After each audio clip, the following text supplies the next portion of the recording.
Welcome back to our Tranmere Rovers Road to Glory career mode, lads. It is, of course, episode number 42, where we continue our journey to Premier League survival this season. If you haven't seen the previous video, go check it out. We, of course, brought in a couple of new signings who would hopefully help us in that journey to staying in the Premier League this season. And we also sold a couple of players as well and played our first game in the Premier League. We've got games against Palace, Bournemouth. That's a tough first round game in the Carabao Cup. We've got Brighton, Nottingham Forest and Wolverhampton Wanderers, who were promoted via the playoffs last season. You see the teams that were promoted last season with us, Leicester and Wolves, that's a massive 6-pointer for us. I feel like if we want to stay up this season, we have got to take points. We've got to take points against those teams. But anyway, let's focus on what we have to do at the moment, because that game against Wolves is a little bit still far away. We want to try and bring in 2 signings, possibly 3 signings before the end of the transfer window. And what we will also try and do is promote a couple of these youth academy players right now and send them out on loan before the transfer window opens as well. That means in the hope of next season, those players contributing to the first team. We're not quite sure. It will all depend on how they develop in that loan move. But for now, we have got a game coming up.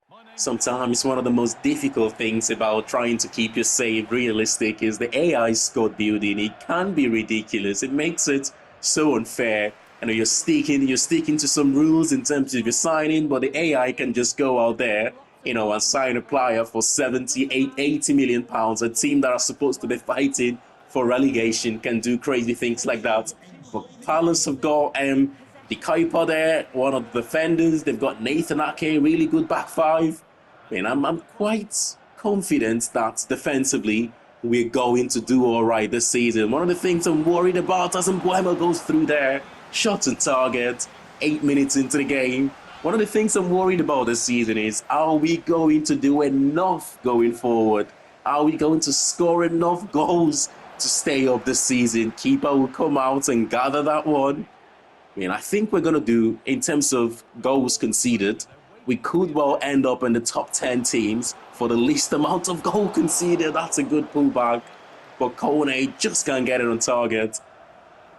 He's done well there, Kerge. We know his close control it's crazy. We've got to get him into the game. We haven't yet been able to do that in our first couple of games in the Premier League this season. It will take time. Back to Savage. Savage plays in Stewart.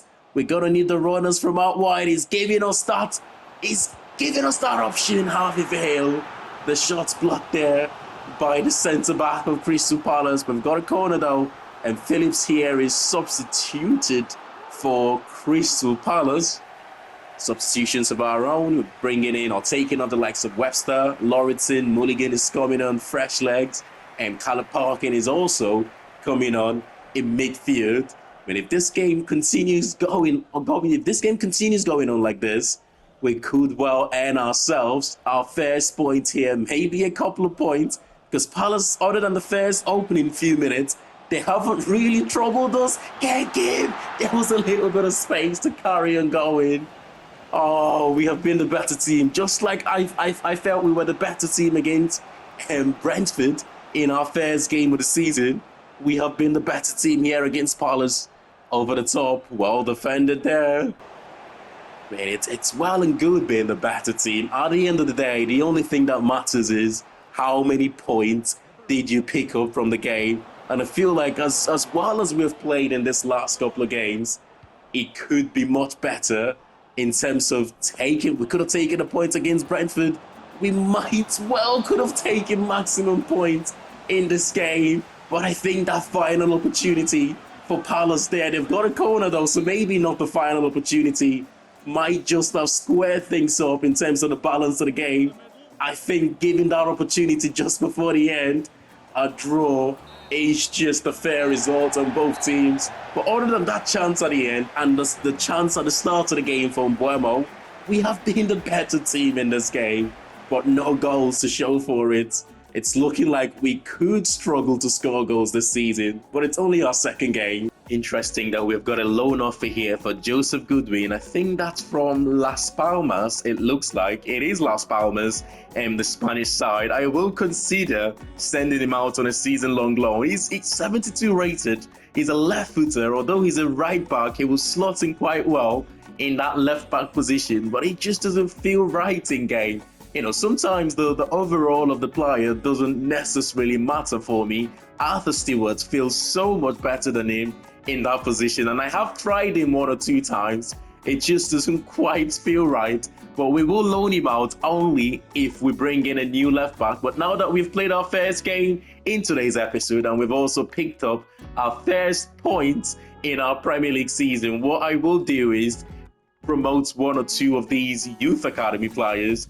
And the ones I'm looking at the moment, I'm looking at, of course, the most developed player in the youth academy right now, and Lydian Galimuna, who is 66 rated, potential of 82 to 88. I will promote him to the first team, but before we do, let's look at a youth academy scout report for him. We haven't done one of this for a long time.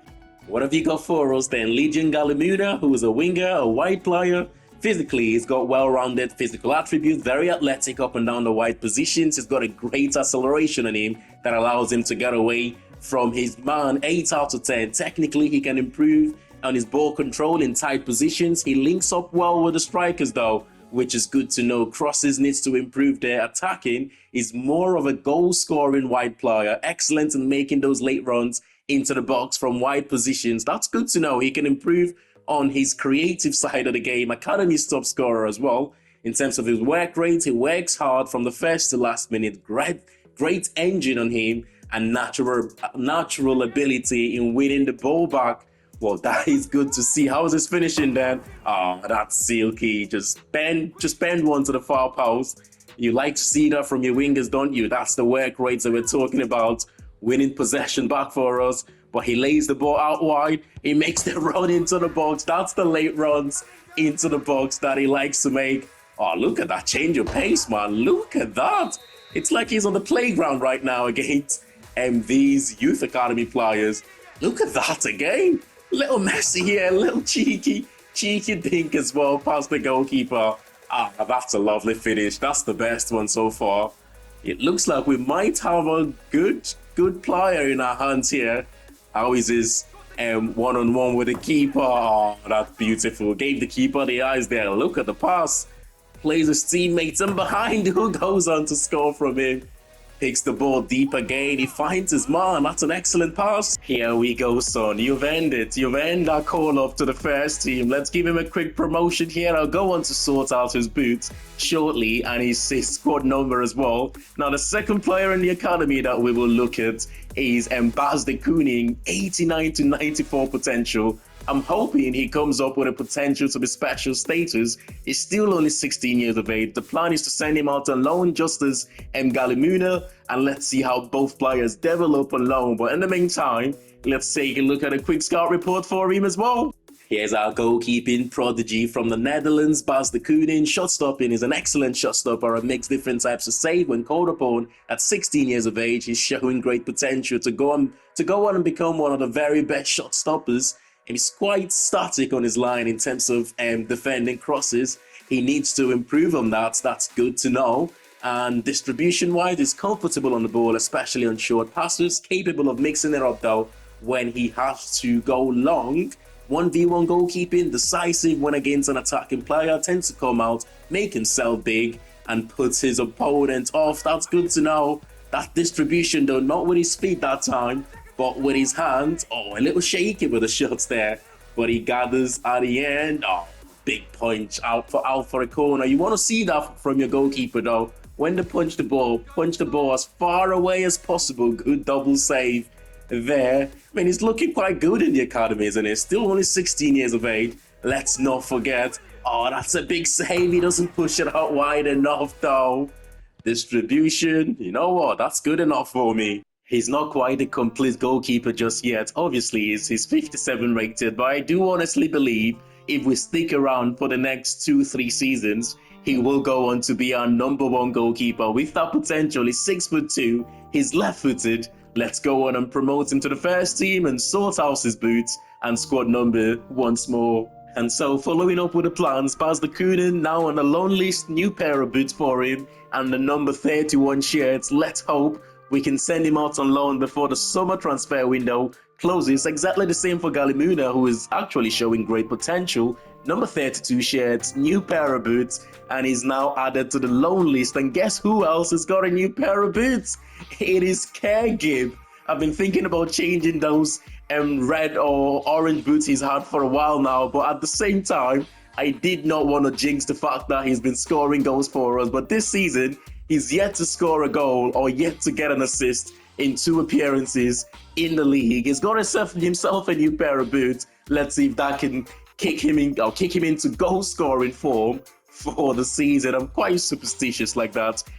Crazy little things like that can put me off sometimes. But our next game here, it is against Bournemouth.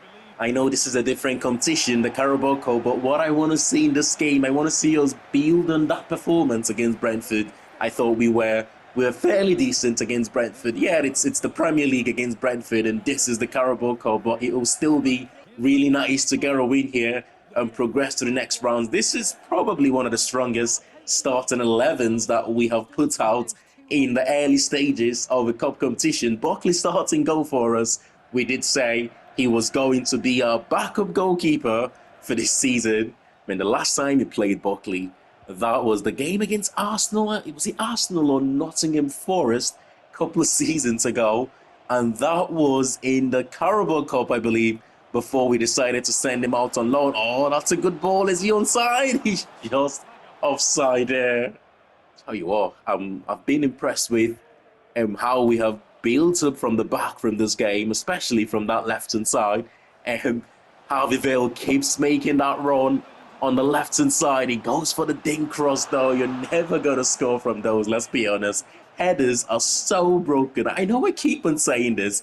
I shouldn't really be crossing the ball, but I feel like it's my ego going up against me here. It's like all the time, I keep saying to myself, maybe this will be the moment that we score from a cross. It just never happens. It's a good start so far, first half. Although you wouldn't really say anything of note created. Oh, it's a penalty. It's a penalty.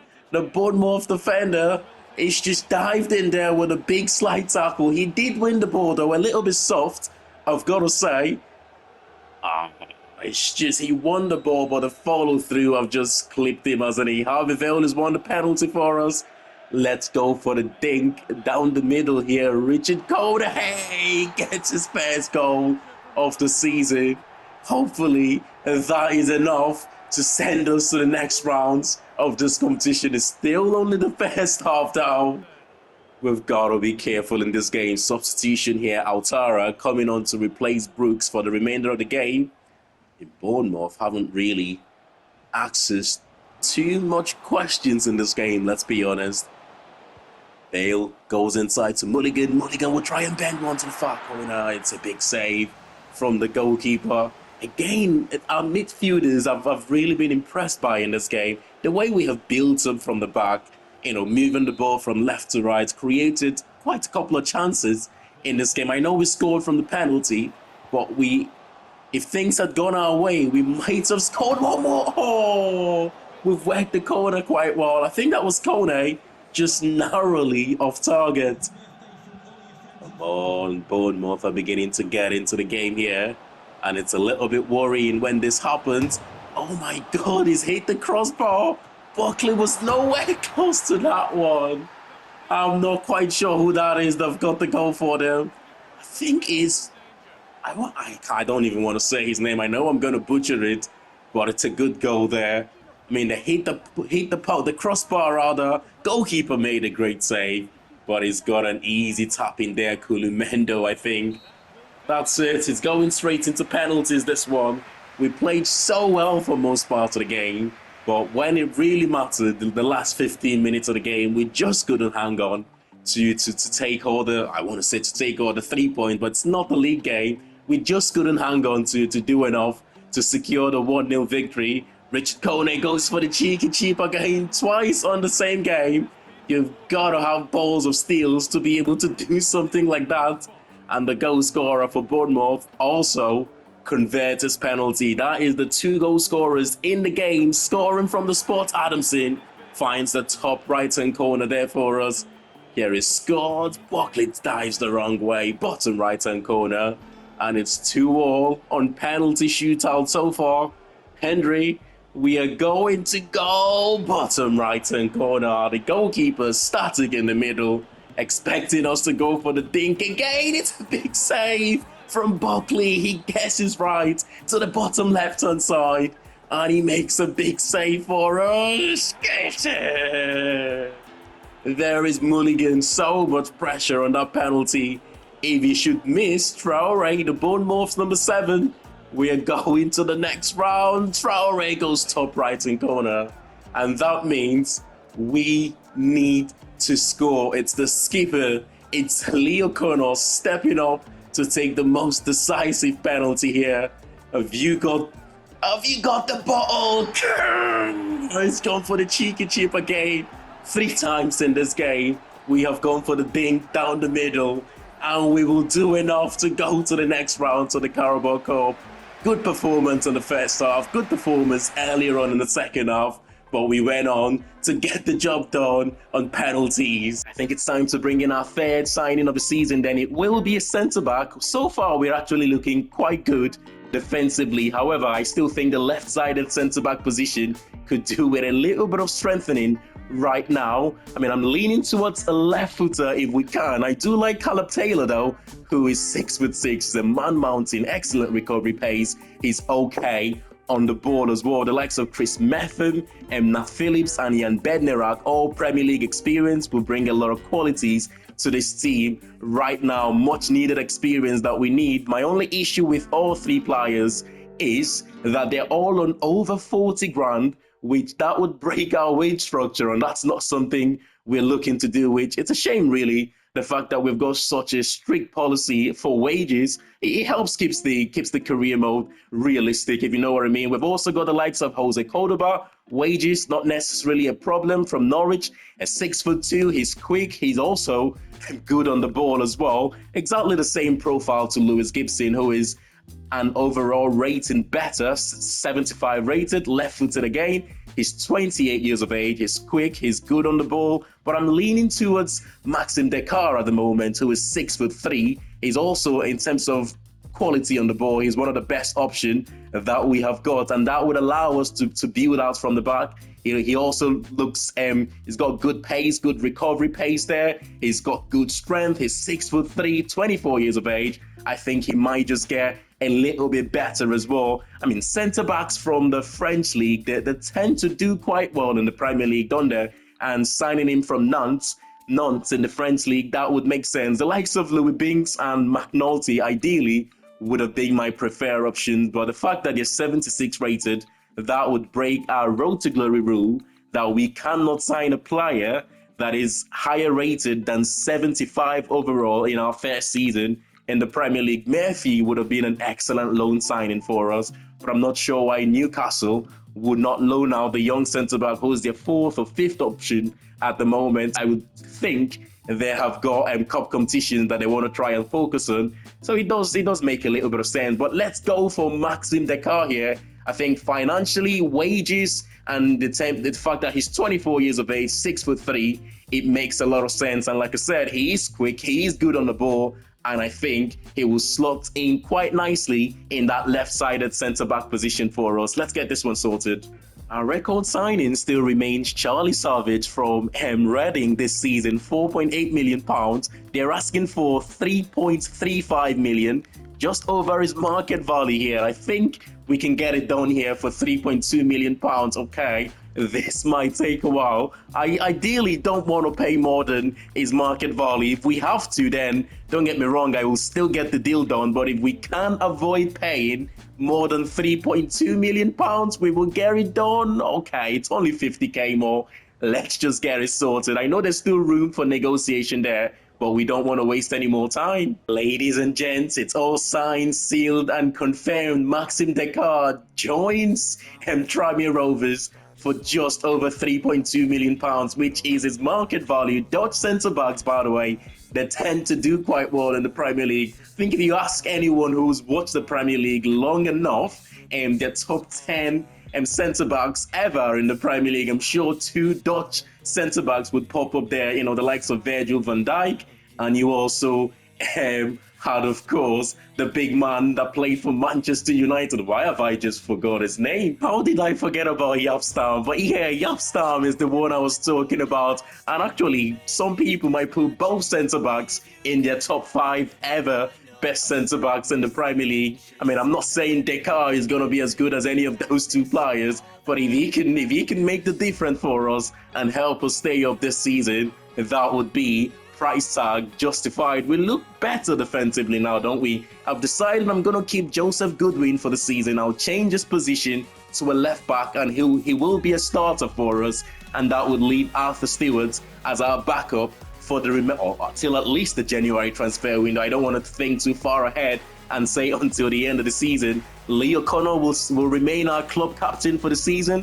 We know he's not going to start too many games, and whilst he's not starting, it will be Charlie Webster captaining the team. If Arthur Stewart starts, Arthur Stewart is our backup skipper for the season, but when both players are on the bench, that will go into our third choice skipper, which will be Charlie Webster for this season.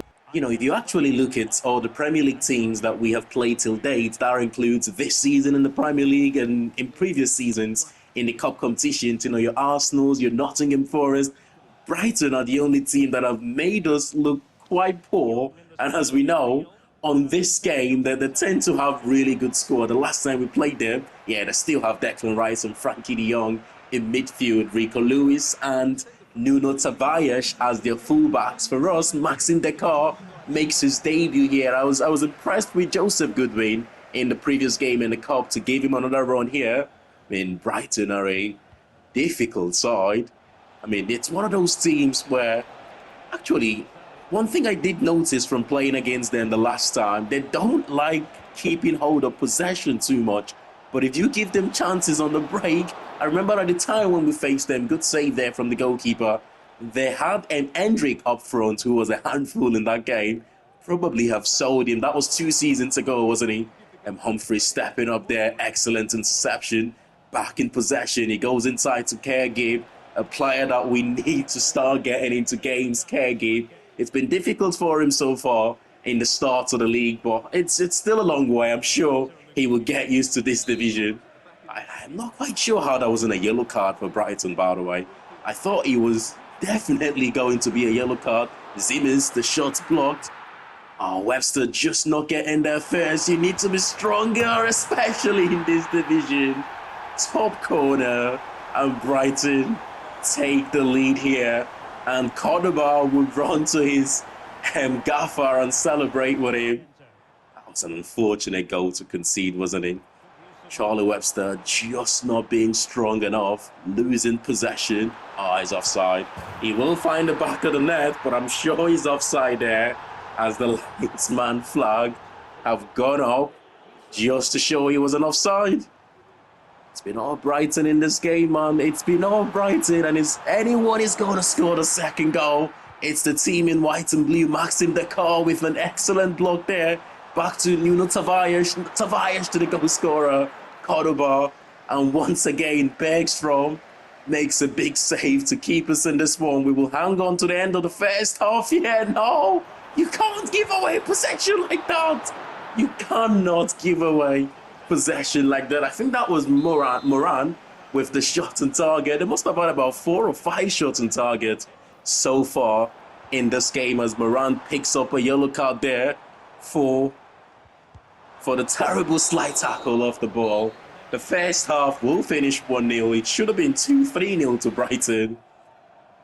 The second half has started exactly how the first half went. I said at the start of this game, oh, that's lovely. Maxime Dekar, he's looked quite comfortable in this game. I've got to say. I mean, how are they so good? No surprise, when you've got Declan Rice and Frankie de Jong in midfield, you will dominate possession like this. Zimmers combining quite well there with Moran. Out wide to Sami Ento. Back to Moran to Simmons. Simmons makes it. Oh, I was just going to say makes it 2 there. But it's again another big save from the goalkeeper. How are we still in this game? And Fire replaced by Sutalo. I'm a little bit worried about our lack of goals so far, especially in this game. We haven't looked threatening at all. We haven't looked like we're capable of scoring a goal. I mean, I want to trust those attacking players. All 3 players, 23 goals for Kone and 14 for Kegi. Both players got us, over 30 goals, close to 40 goals last season. Surely, big save again. Sarmiento, I believe, makes it 2 on the rebound there. It's not Sarmiento, it's Simmons. Why did I think it was Sarmiento?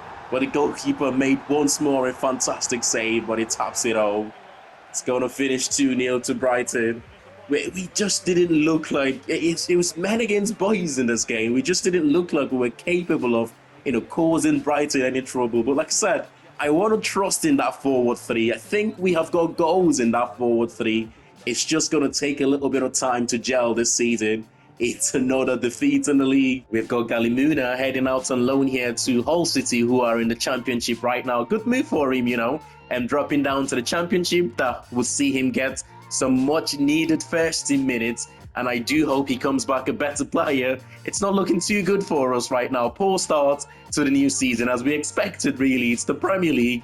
1 point from possible 9 if Chelsea and Leeds United go on to pick up points in their game in hand. We will drop into the bottom 3. Not ideal, but it's only 3 games played. The plan is to stay up this season, even if I don't care how we do it, even if it's on the final day of the season, I would absolutely take that. I mean, going back to that game against Brighton, I did try to make some changes in midfield, but when I looked at the bench, it was only really Callum Parkin that I wanted to bring on in that centre midfield position. Whilst we've got Henry, he's not the best option for us right now. We've also got Cameron, who's been playing in that number 10 position. Again, is not the best option for us right now. Whilst we are in the Premier League, what we might do is go on to bring in, one of those players that can play pretty much anywhere in the attacking positions and in that centre midfield position as well, or in that centre attacking midfield position. That would mean Charlie Webster from time to time can drop into the centre midfield, and we can have whoever we sign start in that number 10 position or out wide, as we know, and Vale can also play in the number 10 position. So that gives us the possibility to be able to rotate. But let's see what happens. And here is the second youth academy graduate. I believe that's Basley Cooning joining. I'm not quite sure. It could be Gillingham, or maybe, yeah, it is Gillingham. The other possibility would have been Port Vale, but he's decided to join Gillingham instead on loan for the remainder of the season. So we've got just under £9 million left in our transfer budget, which it's not enough, to be honest. The fact that we still need to send out the youth academy scouts, we still need to give a few players, and the likes of Humphreys, the likes of Williams, and a couple of other players new contracts. I'm sure we're going to have to increase their wages significantly. The fact that we're now a Premier League team, you know what? I'm not going to make any other permanent signing. It's transfer deadline day, but what we will do though, we will bring back a familiar face from last season on loan, and that man is Ayman Benarous. He will give us cover in that centre attacking midfield position, and he will also give us cover out wide and in midfield if we need to. I think we can get him on loan again from Bristol City. I'm not quite sure why Bristol City are wanting to loan out a 73 rated player. He must be a player that they're trying to get rid of, and he did quite well for us last season. And to bring him back on loan again, which we can do just on a season-long loan until the remainder of the season, that will give us some much needed cover in the team. It's going to be just a basic loan here. We're not looking to do any loan to buy. It's just going to be for the season. Oh, they want us to pay 80% of his wages. Can we get down to 60%? That is fair, I'll say. Yeah, no problem. They will get the deal done, and Ayman Benarous will be joining us on the transfer deadline day. Here we go, our 4th signing of the season. That's 3 permanent signing and a loan deal. That's not enough. It's going to be tough for us in the Premier League But given the fact that we are working with strict budgets, the fact that we have to pay close to £10 million for our second installment for the new stadium, we've got to work with what we have. And he's got the number 17 shirt for the season. Welcome back to Tranmere Rovers, Amen Benarouz. So far, the biggest signing of the transfer deadline day is Hato joining, and it looks like joining Leverkusen there from Liverpool for £60 million. And that is a really good deal for the German side. Martin Odegaard now joins PSG for £114 million, and Ezekiel Palacios joining Manchester United from Tottenham for £84 million. They're going to reject that loan deal from Sevilla. If it was a permanent deal, we might have considered it, just because, Sevilla are a higher, bigger pedigree than we are in terms of their domestic league in the Spanish league. But we will reject that one. We do not want to send him out on loan now. He will be our starting left back until the January transfer window, and we will make the decision then. Is there enough time for Ben White to join Liverpool from PSG? I mean, Liverpool have sold a couple of key players. They have sold Harvey Elliott, and they've also sold Hato to Leverkusen, as we saw earlier on. 2 hours to go. Is that enough time for Liverpool to get one or two players? Definitely the Hato replacement there, it will be, isn't it? Ben White is a right back, really, or he can also play as a centre back. And Hato is a centre back who can play as a left back. You would think maybe the centre back replacement, Zai Emery as well from Manchester City to Brighton. The rumours going there, but that is the end of our summer transfer window. We will now go with what we have until the January transfer window open. We should now have dropped into we have now dropped into the bottom three, haven't we? Chelsea, just a point from their opening 3 games. Still a lot of games to go, like we said. I honestly hope we can do this. We have to stay up this season. It's big for the football club. Our new stadium will be ready next season. We don't want to be playing championship football. We don't want to be playing championship football in the new stadium. Going into our final game of today's episode then, on our 4th game of the Premier League season at Prenton Park.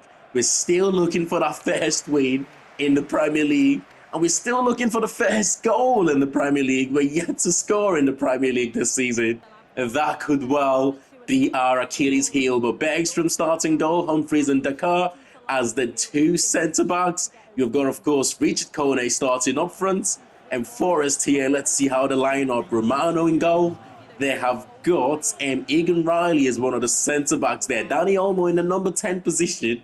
And they have got Chouameni in one of the DM positions. How do you compete with this team, man? If Nottingham Forest, Arthur Stewart gives away possession there, but if Nottingham Forest can go to Real Madrid and take Chouameni, and can go to Barcelona and take Danny Olmo, how do you compete with this for a team who has just been promoted? Good defending there. The referee, though, is going to pull it back for a free kick in a very dangerous position. And Wind, the number 18, will step up. Keeper makes a good save, but Chouameni taps it home. And Nottingham Forest gets the opener of the game, 12 minutes into the game. Honestly, I didn't think the referee should have pulled that one back for a free kick. That was too much time to play at the advantage. It is what it is, man. Why is it that every team we concede against are over the top? An informed Richard Kone could have done so much better there. This is the thing for strikers, isn't it? Confidence is so important for them.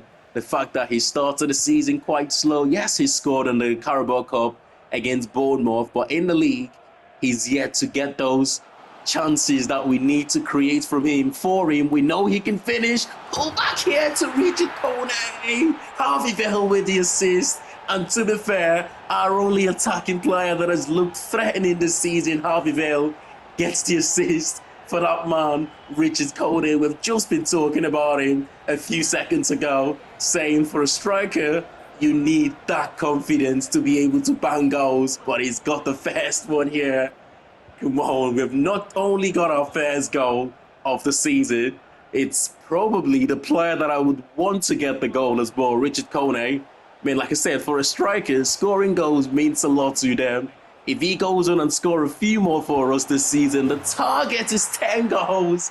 as Dani Olmo have scored a spectacular goal. This is the problem, isn't it? Chouameni, a signing from Real Madrid, have scored. Dani Olmo, a signing from Barcelona, have scored. And that is the difference. It's going to be a long season for us, man. What a ball to Robertson, by the way. And that's Ian Robertson. He's almost come back to hunt us there. A player that we sold to Nottingham Forest last season because he was too good for our squad. He's almost got the third there. I mean, just imagine if we kept a player like Ian Robertson in the team, although very unrealistic, which is one of the reasons we never kept him. But if we did keep him, you know, he could have been the one to make a difference for us this season. I wonder what overall rating he is right now. I think he was 78 rated when we sold him. You know, he had one of those ridiculous growth when the youth academy players go out on loan. Out wide. It's now or never. Richard Coney has made a clever run there. He's got the strength to get away from his man. He's still going. Oh, there's no one in the box. To be fair, I tried to pull that one back a little bit more, but he's just squared it across the face of goal, and there's no one there to get an easy tap in. It's another defeat for us. I choose to take the positive, though, from this game, which is we have got our first Premier League goal. Now we need to build on that. We need to win games. Come on. Manchester City leads the way, early league leaders, 10 points from their opening 4 games. Bournemouth in second, Tottenham in third, and you've got Arsenal holding the final Champions League place there. Nottingham Forest, good start to the season. You could tell how good they were, especially defensively. They just, you know, they attacked when they wanted to attack, but for most parts of the game, they just sat back, absorbed the pressure, and just hit us on the break and scored 2 cracking goals against us as well. But bottom of the league, of course, it's Tranmere Rovers and Leicester City just above us right now. West Ham, third bottom. What's scary is the teams in and around us right now. Liverpool are 16th in the league. West Ham are third bottom. These are teams that can just, you know, switch it off like that and switch it up like that, and all of a sudden they start winning games. So if those teams are in and around us right now, it's not looking good for us. But like I said before, our next game being against Wolves, which will be in the next episode, that is a 6-pointer. Wolves and Leicester City, we've got to get points. I mean, I know it's only early in the season, but you could almost say that is a must-win game already. But smash a like on the video if you have enjoyed this one, and of course I'll see you all in the next one. Thanks for watching, and bye for now.